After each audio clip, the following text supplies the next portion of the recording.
Two icy visitors are heading toward the Sun, and they are both arriving in the same month. This kind of timing has not lined up like this in decades, and what happens next could reshape the way we think about comets for years to come.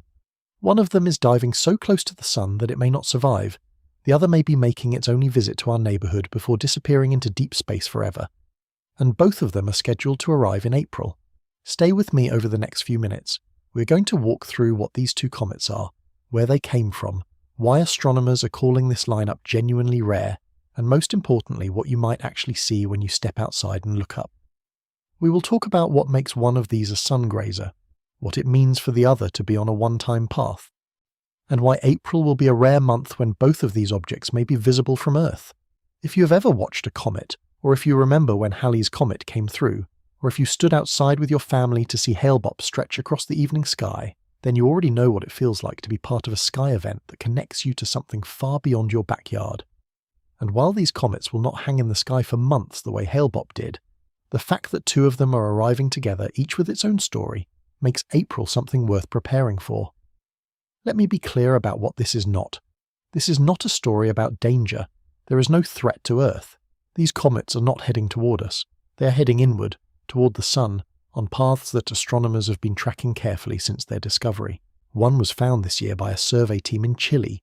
The other was discovered by a telescope network in Hawaii. Both are being watched by scientists who study the behavior of comets as they approach the inner solar system, and both have orbits that place them close to the Sun in early to mid-April. But here is what makes this rare. One of these comets is what astronomers call a sun-grazer. It will pass extremely close to the Sun, closer than most comets ever get, and that kind of close encounter often ends with the comet breaking apart. The heat is intense. The gravitational pull is enormous. Many comets that take this path do not survive. If it survives, it may become bright enough to see near the horizon during daylight. If it does not, it will simply vanish, torn apart by forces most of us can barely imagine. The other comet is on a completely different kind of journey. It is travelling on what may be an open path, meaning it might not be coming back. Most comets orbit the Sun in long loops that bring them back eventually, even if that loop takes thousands of years. But this one may be on a path that only passes through once. If that turns out to be true, then anyone who sees it in April will be the only generation of people who ever gets that chance. It will swing through the inner solar system, loop around the Sun, and then head back out, possibly never to return. These are not related events. The two comets are not connected to each other. They did not come from the same place, and they are not travelling together. They just happen to be arriving at nearly the same time, like two strangers showing up at the same crossroads from opposite directions. But that coincidence is what makes this month unusual. Having one interesting comet is exciting. Having two, each with a different mystery, each with a different possible outcome, all within the same few weeks, is the kind of lineup that astronomers say only comes along every so often.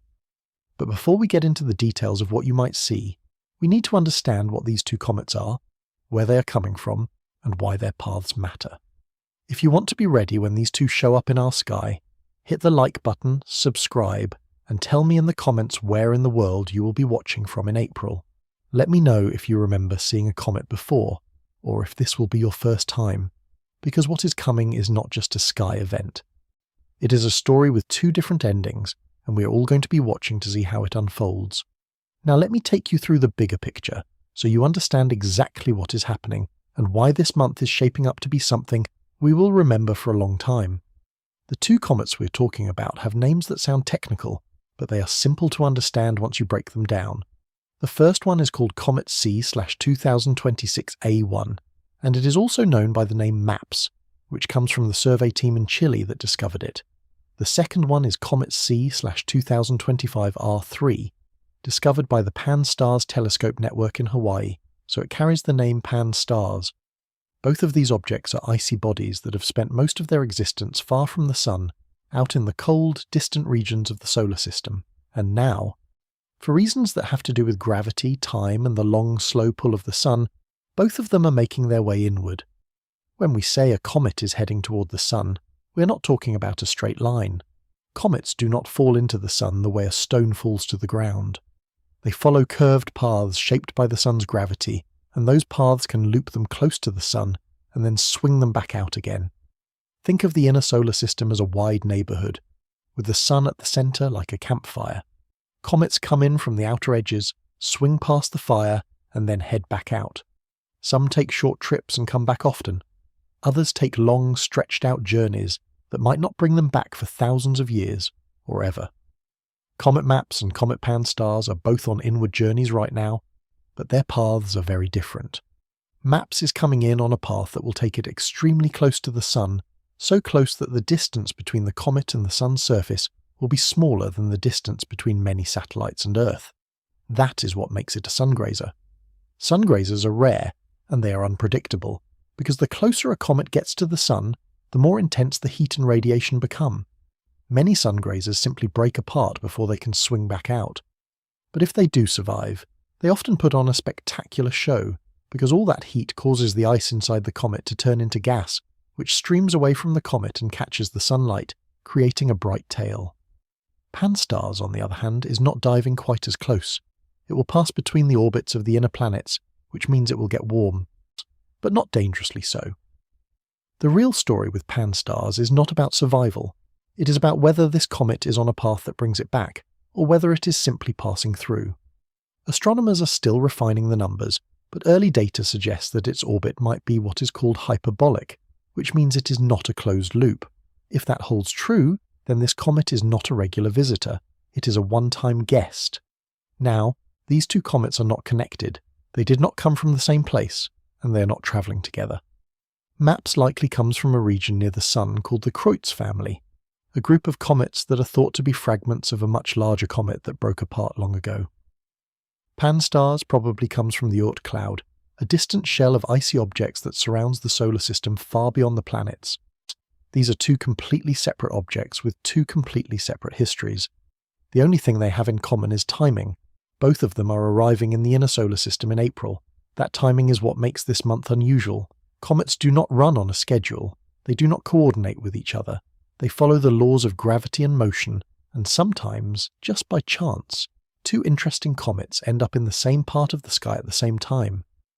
When that happens, it gives us a rare opportunity to compare them, to watch how they behave under different conditions, and to see two different kinds of comet stories play out side by side.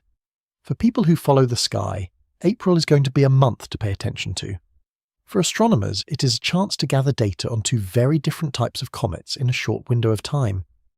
And for anyone who simply enjoys looking up and feeling connected to something larger, it is a reminder that the solar system is still full of surprises, even in an age when we have mapped the planets and sent probes to the outer edges of our neighbourhood. So that is the big picture. Two comets, 1 month, both heading inward toward the Sun. One may not survive the heat, the other may never come back, and both of them will be in our sky, visible from Earth, if the forecasts hold true and if conditions are right. But these two comets could not be more different, and to really understand what makes this rare, we need to look at each one separately. We need to understand what a sun-grazer is, what it means to pass that close to the Sun, and what happens when a comet takes the kind of risk that MAPS is about to take. Let me walk you through that story first, because if you are going to watch the sky in April, you need to know what you're looking for, and what might happen when MAPS makes its closest approach. Comet C/2026 A1, the one we call MAPS, was discovered earlier this year by a team working with the Cerro Tololo Inter-American Observatory in Chile. It was spotted while it was still far from the Sun, which gave astronomers time to study its path and figure out where it was heading, and what they found got their attention quickly. This comet is on a trajectory that will bring it extremely close to the Sun in early April, close enough to classify it as a sun-grazer. Sun-grazers are a special category of comet. They are not common, and they are not predictable. The name comes from the path they take, which skims very close to the Sun's outer atmosphere. Most comets stay well outside the inner orbits, passing by at a safe distance where the heat is intense but manageable. Sun-grazers do not play it safe. They dive in close, sometimes so close that they pass through the Sun's corona, the outer layer of superheated gas that surrounds the Sun's surface. At that distance, the temperature can reach levels that would vaporize metal. For a comet, which is mostly ice and rock and dust, that kind of heat is often fatal. Many sun-grazers do not survive. They get close, they start to break apart under the stress of the heat and the Sun's gravity, and by the time they should be swinging back out, they have simply disintegrated. We have watched this happen many times.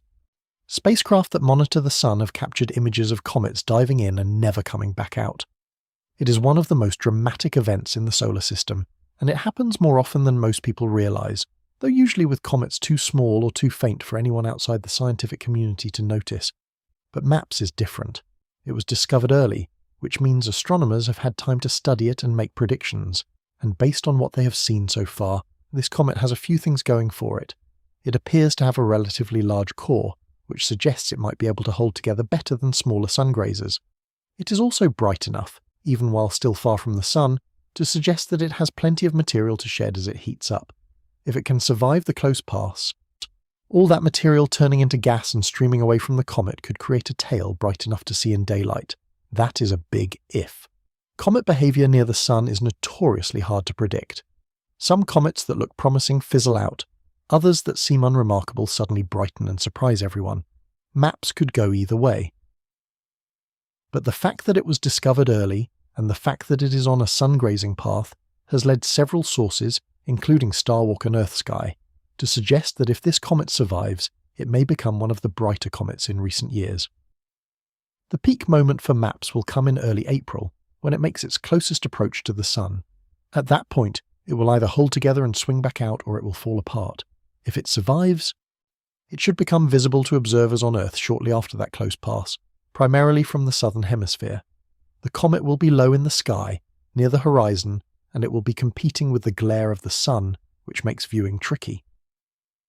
But if the forecasts are right, there may be a brief window when the comet is bright enough to see with the naked eye, possibly even during the daytime, if you know where to look and if the sky is clear. That kind of visibility would be remarkable. Daytime comets are rare. A comet like Lovejoy, which survived a close pass by the Sun over a decade ago, became visible near the horizon even during daylight hours, and emerged glowing so brightly that people in the southern hemisphere could see it near the horizon even with the Sun above them. Lovejoy became legendary among comet watchers, not just because it was bright, but because it survived a pass that should have destroyed it.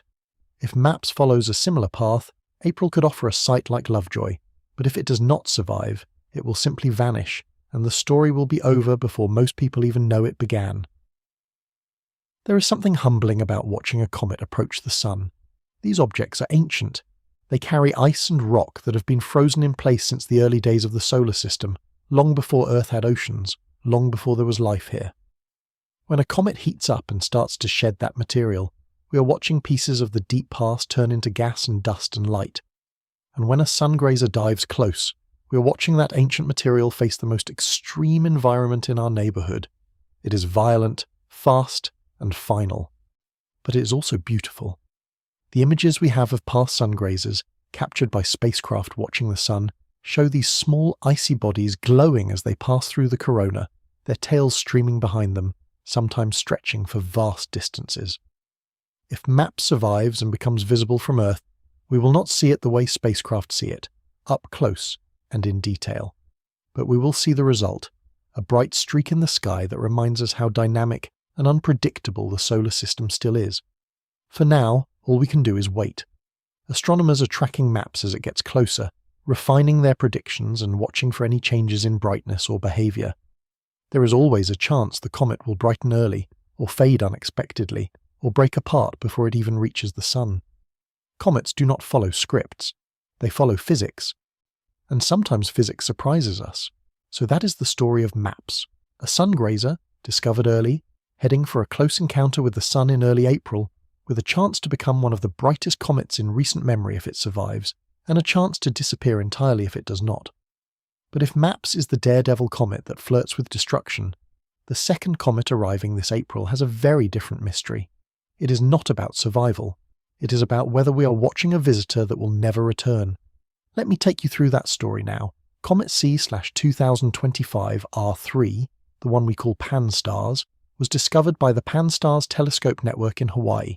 PanSTARRS stands for Panoramic Survey Telescope and Rapid Response System, and it is designed to scan the sky and find objects that are moving, which includes asteroids, comets, and anything else that is not fixed in place like a star. This particular comet was spotted while it was still far from the Sun, and when astronomers calculated its path, they realized they were looking at something unusual. PanSTARRS is on a long, stretched-out orbit. Most comets that we see from Earth are on elliptical orbits, which means they travel in long loops around the Sun. Some of those loops are short, bringing the comet back every few years.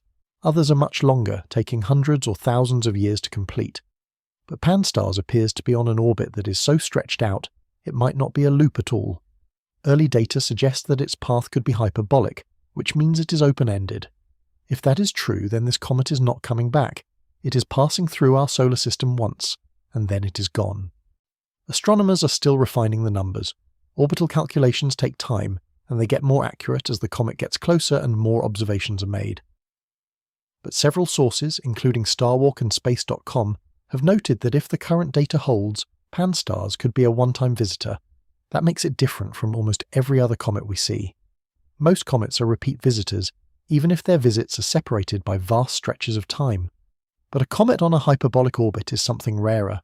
It is a traveller that came from the outer edges of the solar system, possibly even from the Oort cloud, that distant shell of icy objects that surrounds our neighbourhood far beyond the planets, and after this one pass it will head back out into the depths of space, never to return.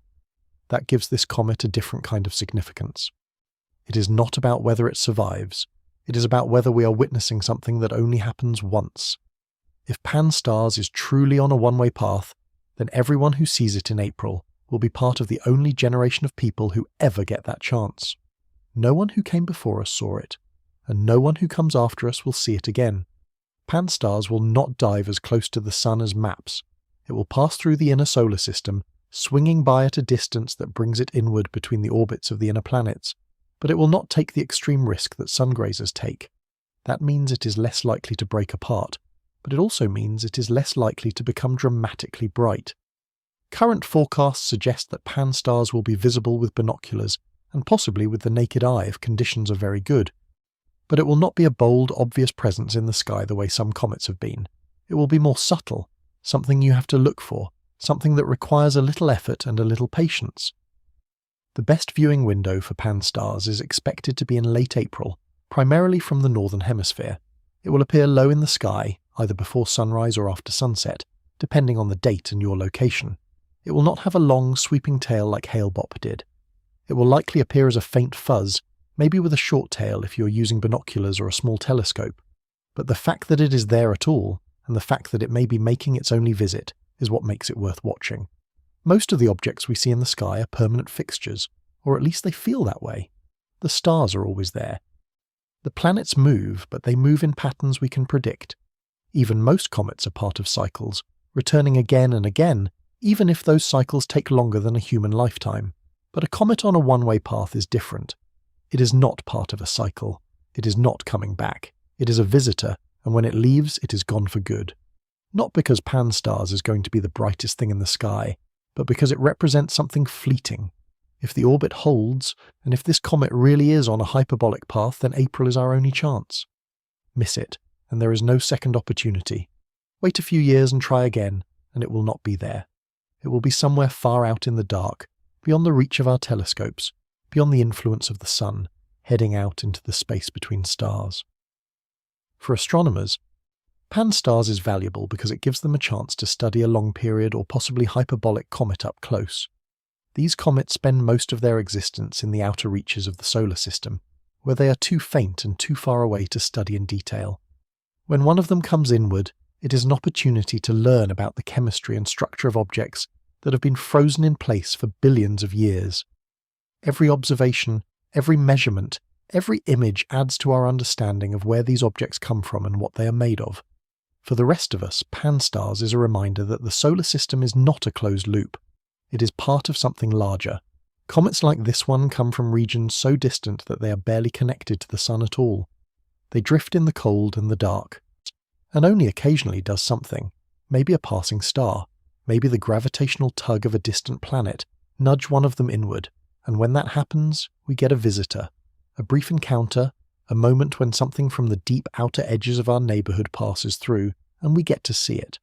So that is the story of PanSTARRS, a long-period comet, possibly on a one-time path, arriving in late April, best seen from the northern hemisphere, likely requiring binoculars, but carrying with it the significance of a single visit.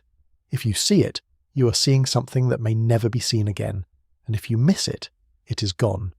Now, we have one comet that may be destroyed by the sun, and one that may leave and never come back. But how rare is it to have both of these in the inner solar system at the same time? Distant regions of the solar system, they follow long, complex orbits, and they do not coordinate their arrivals. Most years, we get 1 or 2 comets that are bright enough for amateur astronomers to see with binoculars, but they are usually faint and they do not make headlines. Every so often we get a comet that is bright enough to see with the naked eye, and those are the ones people remember. But having 2 comets, each with its own story, each arriving in the same short window, is the kind of alignment that astronomers say only comes along every so often. The last time we had a truly memorable comet was probably Comet Neowise, which appeared in the summer of 2020. Neowise was visible to the naked eye for several weeks, and it gave people stuck at home during a difficult time something to look forward to. Before that, we had Comet Lovejoy in late 2011, the Sungrazer that survived its close pass and became visible in daylight.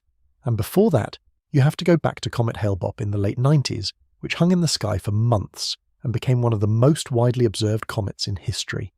Those events were separated by years, sometimes decades, and in each case we were talking about one comet, one event, one story. What makes April unusual is that we are not talking about one comet, we are talking about 2, and not just any 2 comets, but 2 comets with very different kinds of stories. One is a Sungrazer, where you're taking the kind of risk that often ends in destruction. The other is a possible one-time visitor, on a path that may never bring it back. To have both of them arriving in the same month is a coincidence that astronomers have noted and that skywatchers are starting to pay attention to. Some sources, including articles from Universe Today and Starwalk, have suggested that PanSTARRS could be a candidate for what is sometimes called a great comet, which is an informal term used to describe comets that become bright enough and visible enough to capture widespread public attention. Not every comet that gets labelled a candidate actually becomes a great comet. Many fizzle out or fail to meet the early predictions. But the fact that PanSTARRS is even being discussed in those terms tells you that astronomers think it has potential. And when you add MAPS to the picture, which also has the potential to become very bright if it survives, you start to see why April is being described as a rare month. You might remember when Hale-Bopp appeared in the sky. If you were alive in the late 90s, you probably saw it. It was visible for weeks, hanging in the western sky after sunset, with a tail that stretched across a significant portion of the sky. It was the kind of comet that even people who never look up noticed. Hale-Bopp became part of the cultural conversation.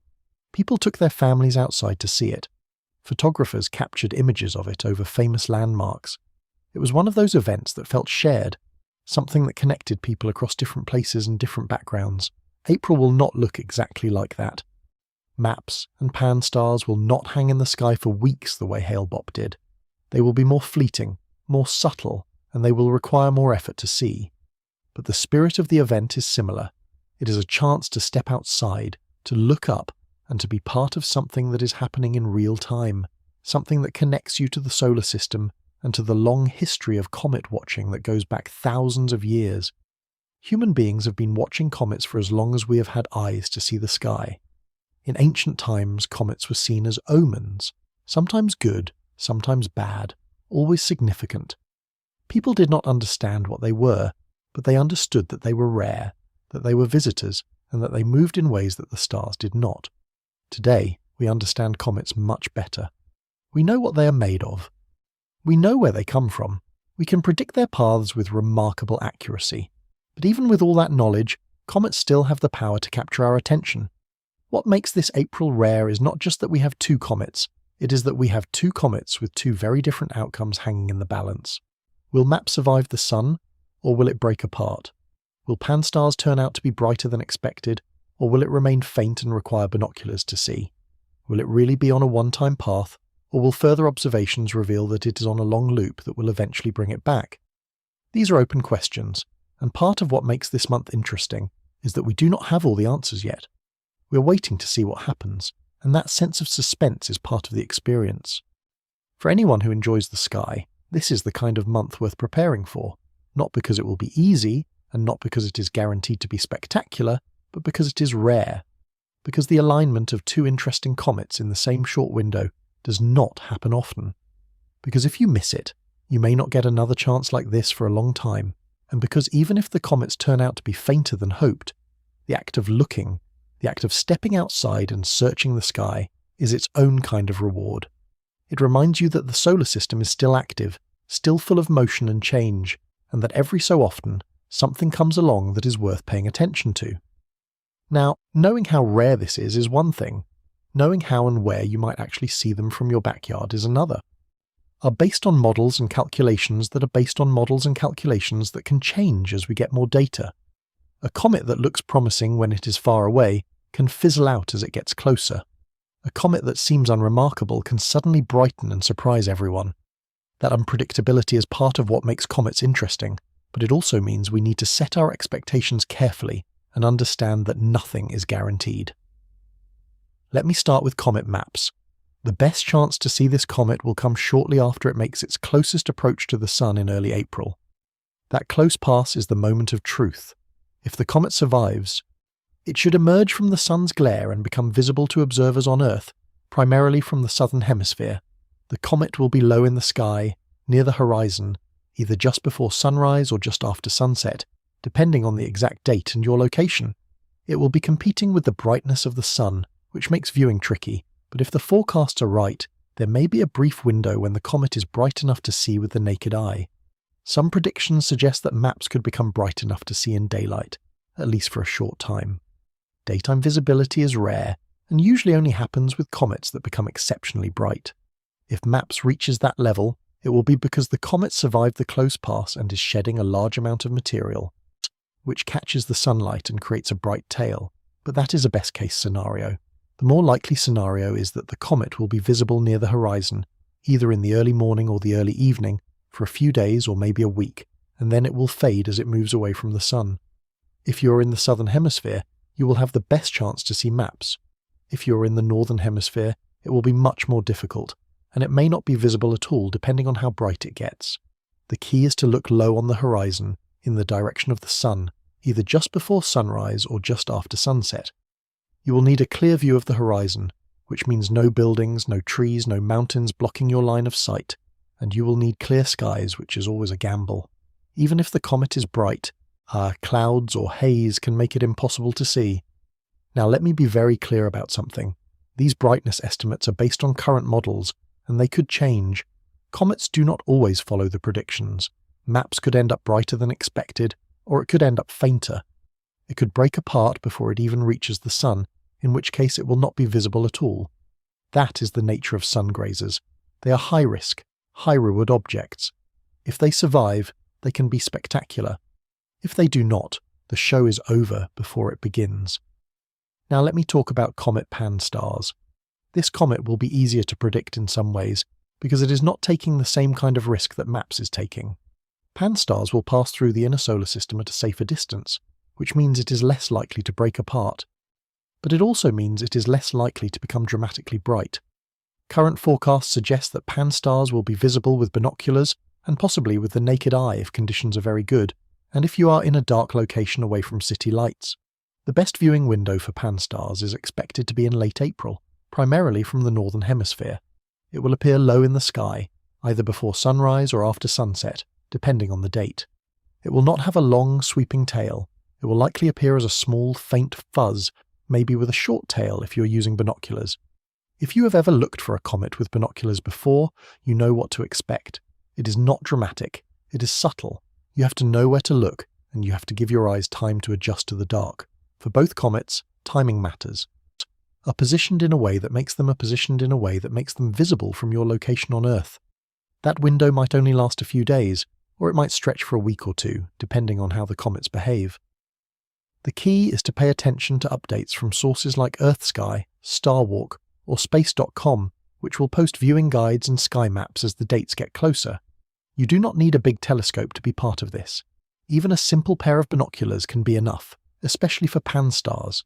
And for MAPS, if it becomes bright enough, you might not need anything at all except your eyes and a clear view of the horizon. The experience of seeing a comet is not about equipment. It is about stepping outside, giving yourself time to let your eyes adjust and looking up with a sense of patience and curiosity. It is about being present for something that is happening in real time, something that will not be there next week or next month. I want to be honest with you about something. Comets are often overhyped. We have all seen headlines that promise the comet of the century, and then the comet turns out to be faint or disappointing. That has happened many times, and it has made people skeptical. So I am not going to promise you that April will deliver 2 spectacular comets. I am not going to tell you that these will be the brightest objects in the sky. What I will tell you is that this is a rare alignment, that both comets have potential, and that if you take the time to look, you might see something worth remembering. And even if the comets are fainter than hoped, the act of looking, the act of making the effort, is part of the experience. So that is what you might actually see. Comet MAPS, if it survives, visible from the southern hemisphere in early April, low on the horizon, possibly bright enough to see with the naked eye. Comet PanSTARRS, visible from the northern hemisphere in late April, requiring binoculars, subtle but significant. Both fleeting, both rare, both worth the effort if you have the chance. Now, knowing what you might see is important, but there is one more piece of this story that matters just as much. These comets are not just sky events. They are scientific opportunities, and they can teach us things about the solar system that we cannot learn any other way. Let me walk you through that next. Comets are more than just beautiful. They are time capsules, carrying material that has been frozen in place since the earliest days of the solar system. When a comet comes inward and heats up, that material starts to turn into gas and dust, and astronomers can study it to learn about the chemistry and conditions that existed billions of years ago, long before Earth had oceans, long before there was life here.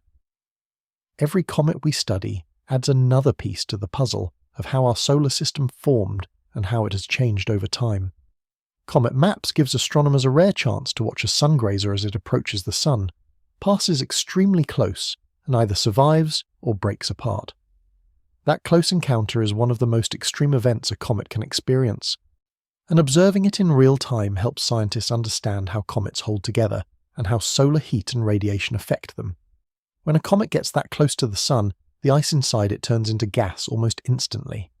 That gas streams away from the comet, carrying dust and other particles with it, and that creates the tail. The brightness of the comet depends on how much material is being released and how well that material catches the sunlight. But not all comets behave the same way. Some are more fragile and break apart under the stress. Others are more solid and can survive multiple close passes.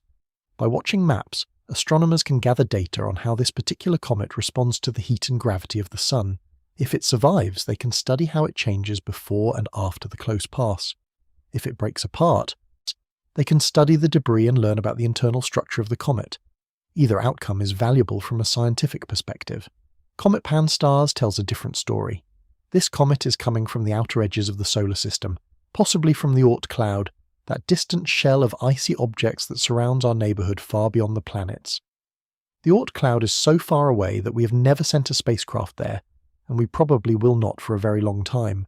The only way we can study objects from that region is when they come to us, when something nudges them inward, and they make the long journey toward the Sun. PanSTARRS is one of those visitors.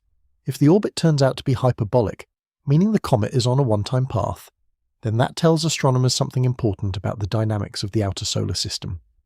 It suggests that this comet was influenced by something, maybe a passing star, maybe the gravitational tug of a distant planet, that gave it enough energy to escape the Sun's gravitational pull entirely. That kind of interaction is rare, and every time we observe it, we learn more about how objects move in the distant regions of the solar system and beyond. The chemistry of PanSTARRS is also important. Long-period comets like this one have spent most of their existence in the deep cold, where temperatures are close to absolute zero. That means the ice and rock inside the comet have been preserved, almost unchanged since the solar system was young.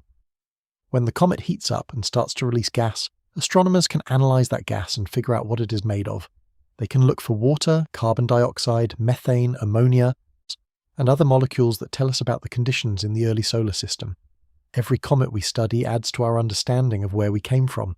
The material that makes up comets is the same kind of material that was present when the planets formed. Some scientists think that comets may have played a role in delivering water to Earth long ago when our planet was still forming. If that is true, then studying comets is not just about understanding them. It is about understanding ourselves and understanding how the conditions that allowed life to develop on Earth came to be. These two comets also give astronomers a chance to compare two very different kinds of objects side by side. MAPS is a Sungrazer, probably part of the Kreutz family, which means it is likely a fragment of a much larger comet that broke apart long ago. PanSTARRS is a long-period comet, possibly on a one-time path coming from the Oort cloud. They have different origins, different structures, and different fates. By studying both of them in the same short window, astronomers can gather data that helps them understand the full range of comet behaviour. For the rest of us, the science is a reminder that comets are not just pretty lights in the sky. They are objects with stories, with histories that stretch back to the beginning of the solar system. When we look at a comet, we are looking at something ancient, something that has travelled vast distances, something that carries information from a time and place we can only study indirectly. That gives the experience of watching a comet a deeper meaning. It is not just about seeing a bright streak in the sky. It is about connecting to something much larger, something that links us to the past and to the processes that shaped our world. So that is what these two comets can teach us. MAPS gives us a chance to watch a Sungrazer up close and study how comets survive or break apart under extreme conditions. PanSTARRS gives us a chance to study a long-period comet from the outer edges of the solar system, and possibly to observe a one-time visitor that will never return. Both are valuable, both are rare, and both give us a reason to pay attention, not just because they are beautiful, but because they carry information that we cannot get any other way. Now, with events like these, big claims and wild stories often show up online. Let me calmly walk you through what is real and what is not, so you can watch the sky in April with confidence and without worry. Whenever two comets show up in the same month, especially comets that are generating attention from astronomers and skywatchers, there is always a chance that misinformation will start to spread. Social media can amplify rumours quickly, and sometimes people who are genuinely excited about an event can accidentally share information that is exaggerated or incorrect. So let me be very clear about a few things, so you can approach April with accurate expectations and without unnecessary worry.